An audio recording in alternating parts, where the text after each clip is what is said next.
అబ్బాయి వాళ్ళందరూ అలర్ట్ కావడం, అతను కూడా చోర్ అని ఆ ఓనర్ మొత్తుకోవడంతో అలర్ట్ అయ్యేసరికి వీళ్ళు కూడా పారిపోవడం జరిగింది. ఇమీడియట్ గా మనకి ఇన్ఫర్మేషన్ రావడంతో వితిన్ 10 to 15 minutes లో మన టీమ్స్ అన్ని కూడా పోలీస్ స్టేషన్ పక్కనే ఉండటము, అక్కడ ఉన్నటువంటి క్రైమ్స్, ఎస్ఓటి అందరూ కూడా ఇమీడియట్ గా టీమ్స్ ఫామ్ చేసుకుని దాదాపు 200 CC cameras entry exit points identify చేయడం.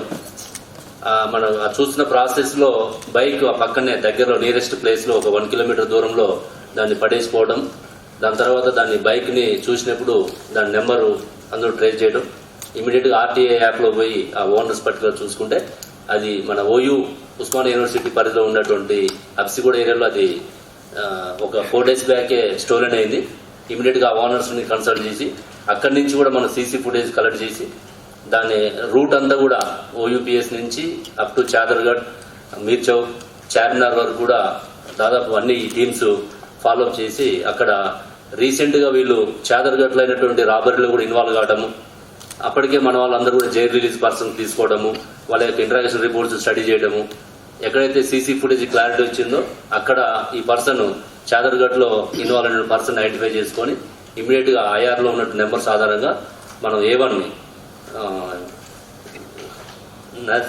అజీజ్ కొటాడియా అని మనం ఐడెంటిఫై చేసి పట్టుకోవడం జరిగింది ఫస్ట్ ఇనిషియల్ గా.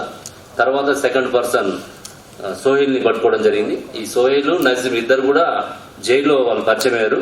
వీళ్ళిద్దరు కూడా ఆర్జెంట్ మహారాష్ట్ర కొద్ది కాలంగా ఇక్కడ బిజినెస్ పర్పస్ వచ్చి ఇక్కడ అఫెన్స్ లో పాల్గొనడము మీకు లిస్ట్ చేయడం జరిగింది. A1 నజీం 2 offences లో ఇన్వాల్వ్ అయినాడు, A2 సల్మాన్ 7 offences లో ఇన్వాల్వ్ అయినాడు, A3 ఎవరైతే ఉన్నారో ఇప్పుడు అబ్స్కాండింగ్ ఉన్నాడు సల్మాన్. ఇతన్ని వాళ్ళు ఏం చేశారంటే చాలా జాగ్రత్తగా వాళ్ళకి క్రైమ్ నాలెడ్జ్ ఉండబట్టి వాళ్ళ బైక్ ని ముందే తెచ్చి ఆడ పెట్టడం, మనకి సీసీ ఫుటేజ్ ఎంట్రీ ఎగ్జిట్ దొరకలేదు చాలాసేపు కూడా. ఒక 1 kilometer రేడియస్ లోనే ఆ బైక్ ని వాళ్ళు 2 days బిఫోర్ వచ్చి అక్కడ పెట్టిపోవడం వల్ల మనకి అర్థం కాలేదు. ఎప్పుడైతే బైక్ మనకి దొరికిందో దాని తర్వాత మళ్ళీ మనకి అప్సిగూడ నుంచి సీసీ ఫుటేజ్ స్టార్ట్ చేయడం జరిగింది. వాళ్ళు ఆటోలో వచ్చారు. A3 పర్సన్ ఎవరైతే ఉన్నారో సల్మాన్, ఇతను ఆటోలో అక్కడి నుంచి వాళ్ళ నాంపల్లి ఆ ఏరియా నుంచి తీసుకుని వచ్చి అక్కడ దిగి అక్కడ బుర్కా ధరించి ఆ బ్యాగ్ నుంచి తీసుకొని అక్కడ వాళ్ళు ఎక్స్పోజ్ కాకుండా చేయడం జరిగింది. ఈ అఫెన్స్ కి ముందు కూడా వాళ్ళు 3-4 times రెక్కీ చేయడం జరిగింది. ఇట్లా వాళ్ళు 10 places లో ఐడెంటిఫై చేసుకున్నారు. ఏదో ఒక షాప్ లో చేయాలనే ఉద్దేశంతో మనకు హైదరాబాద్ సైబరాబాద్ కమిషనరేట్ పరిధిలో గోల్డ్ షాప్స్ ని టార్గెట్ గా చేసుకుని వాళ్ళు రెక్కీ చేసుకోవడం జరిగింది. ఇక్కడ వాళ్ళు రెక్కీ చేసిన తర్వాత వాళ్ళకి ఇది సూటబుల్ ప్లేస్ అని చెప్పి అక్కడ ఒక జ్యువెలరీ షాప్ లో వచ్చి ఓనర్ వాళ్ళకి అటాక్ చేసి దాడి చేసి attempted to take away some things, కానీ అది సక్సెస్ఫుల్ కాలేదు. వాళ్ళు పారిపోయారు అండ్ అది బాగా వైడ్లీ రిపోర్ట్ అయింది. సో దాంట్లో మన సైబరాబాద్ సైడ్ నుంచి Medchal police, CCS and SOT కలిసి మల్టిపుల్ టీమ్స్ చేసి yesterday evening kala they had apprehended 2 of the offenders.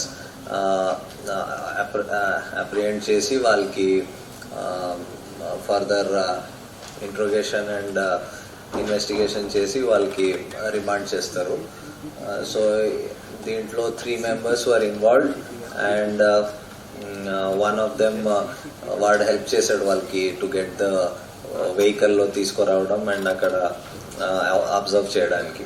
So rest of the details I will ask DCP crimes and DCP mention to tell you.